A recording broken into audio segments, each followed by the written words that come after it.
Каждая крымско-татарская семья может поделиться историей о реликвии, которую в семье бережно хранят. Эти ценные истории много лет собирают организаторы конкурса «Айле Дегерлеклере» – семейные реликвии. Десятки крымских школьников ежегодно презентуют здесь истории своих семей. Конкурс проводится ресурсом Козайден Медиа совместно с Министерством образования. В этом году конкурс состоялся уже 14-й раз. Из-за коронавирусных ограничений презентации проводились онлайн. Поскольку называется он конкурс мультимедийных технологий, а технологии не стоят на месте, я рада, что наш конкурс тоже движется вперед, благодаря технологиям, выходит на новый уровень. Работы на конкурсе представляют в 3 номинациях: рассказ о родном селе или городе, история старинных фотографий и сокровища из сундука, презентация семейных реликвий. Хочу сказать, что по предметам, конечно, приходит больше материалов. В семьях сохранились очень уникальные вещи, как ювелирные изделия, так и посуда, вышивок очень много. Очень хорошие работы бывают, как правило, по фотоальбомам, потому что в семьях, я думаю, фотоматериалы и документы – это максимально, что сохранилось после депортации. Мен эр-сефер айле дегерлеклери ярышыны пек büyük bir sabırsızlıkla bekleyim. Çünkü ballar vakit şaşırtmaktan bezmiler demege mümkün.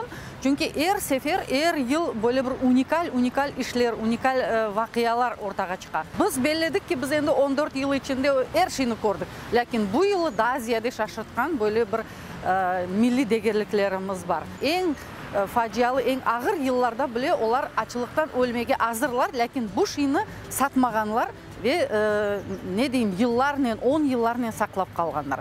Bu yarışının büyük emniyeti şunda ki balalarga milli degerligimizge, milli hazinemizge bir saygı, sevgi aşılayın.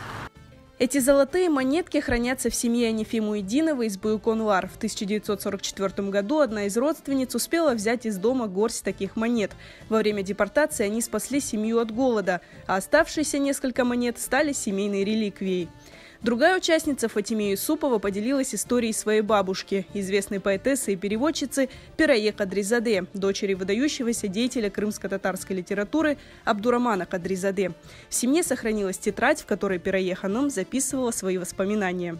Каждая работа, представленная на Айле Дегерлеклере, по-своему уникальна, хотя зачастую за этими историями и реликвиями трагедия отдельных семей и всего крымско-татарского народа.